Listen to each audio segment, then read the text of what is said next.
नमस्कार, stock ideas YouTube च्यानलमा यहाँहरूलाई हार्दिक स्वागत छ। आजको बसाइमा रहेर हामीले सिटिजन लाइफ इन्सुरेन्सको आइपिओ बारेमा जानकारी लिएर आएका छौँ। आजको जानकारीमा लाग्नु अगाडि यहाँहरूलाई विशेष अनुरोध कि हाम्रो च्यानललाई सब्स्क्राइब गरिदिनु होला। त्यसको लागि युट्युबमा गएर @7 स्टक आइडियाज हानेर सर्च गर्नुभयो भने यो लोगो सहितको हाम्रो च्यानल खुल्छ र यसमा सब्स्क्राइब गरी नजिकै रहेको यो बेल आइकन दबाई अलमा क्लिक गर्नुभयो भने हामीले भिडियो राख्न साथ यहाँहरूलाई नोटिफिकेसन प्राप्त हुन्छ। अब लागौँ आजको जानकारीतर्फ। सिटिजन लाइफ इन्सुरेन्सको आइपिओ खुलेको छ। यो भर्नु अगाडि हामीले जान्नै पर्ने कुरा के हुन्छ भने कहिलेसम्म भर्ने, कति किता भर्ने, कतिजनालाई पर्छ, क्रेडिट रेटिङको अवस्था के छ, हैन, वित्तीय अवस्था कस्तो छ र दोस्रो बजारमा कतिसम्म पुग्ला भन्ने जान्नु अत्यन्तै महत्त्वपूर्ण हुन्छ। अब कहिलेसम्म भर्नुपर्छ त यो 2080 भाद्र 15 गते बिहान 10 बजेदेखि 2080 भाद्र 19 गते दिउँसो 4 बजे अर्थात् ब्याङ्किङ समयभित्र हामीले यो आइपिओ भरिसक्नुपर्छ। यदि उक्त समयभित्र बिक्री भइ नसकेमा भाद्र 29 सम्म यसको म्याद थपिन्छ, तर त्यो सम्भावना लगभग 0 छ, किनभने यो तोकिएको मितिभित्रै ओभर सब्सक्राइब हुन्छ।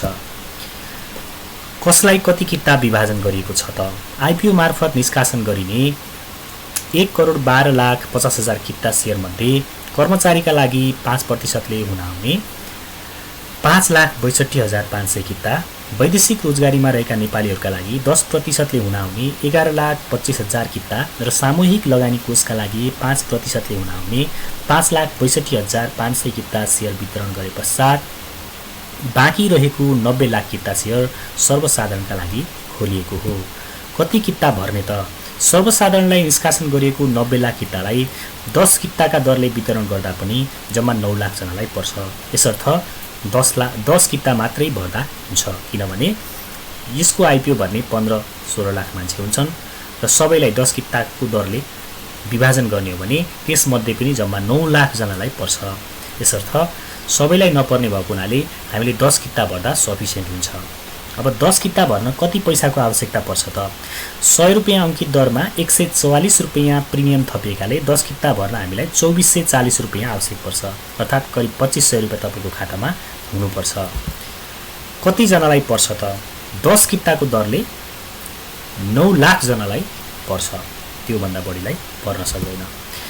क्रेडिट रेटिङको अवस्था के छ त यो कम्पनीको?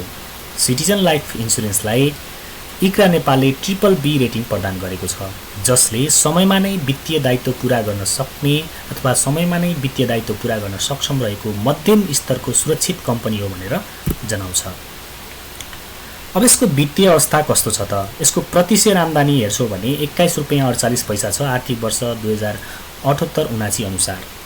त्यसै गरी यसको प्रति सेयर नेटवर्थ अर्थात् बुक भ्यालु हेर्छौँ भने 172 रुपियाँ 43 पैसा छ, यो पनि आर्थिक वर्ष 2078-79 अनुसार। यसले के जनाउँछ भने यसको फन्डामेन्टल अवस्था कमजोर छैन, अर्थात् फन्डामेन्टली यो कम्पनी एभरेजभन्दा अलिकति माथि रहेको देखिन्छ। फन्डामेन्टली यो कम्पनी स्ट्रङ नै देखिन्छ।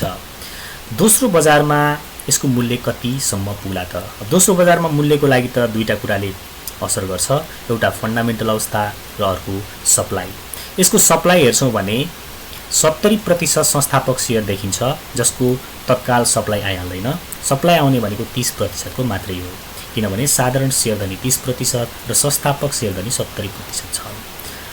यसकारणले तत्काल यदि बजार यस्तै बियरिसमा रह्यो भने तत्काल हामीले यसलाई 550 देखि 800 सम्म पुग्न सक्ने अनुमान गर्न सकिन्छ भने बुल बजारमा चाहिँ यो कम्पनी सजिलैसँग 1000 देखि 1500 सम्म पुग्न सक्ने पूर्व अनुमान गर्न सकिन्छ।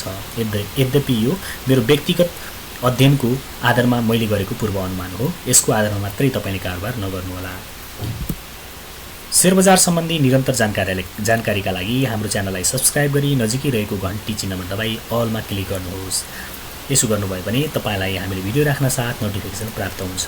हस् त, तपाईँलाई आजको जानकारी कस्तो लाग्यो? कृपया जस्तो लाग्यो त्यस्तै प्रतिक्रिया दिन नबिर्सिनुहोला। साथै भिडियोमा लाइक गर्नुहोला र तपाईँका प्रतिक्रियाहरू कमेन्ट गरिदिनुहोला। यति भन्दै तपाईँको शुभ समयको लागि अपेक्षा राख्दै आजको भिडियोबाट बिदा चाहन्छु। नमस्कार।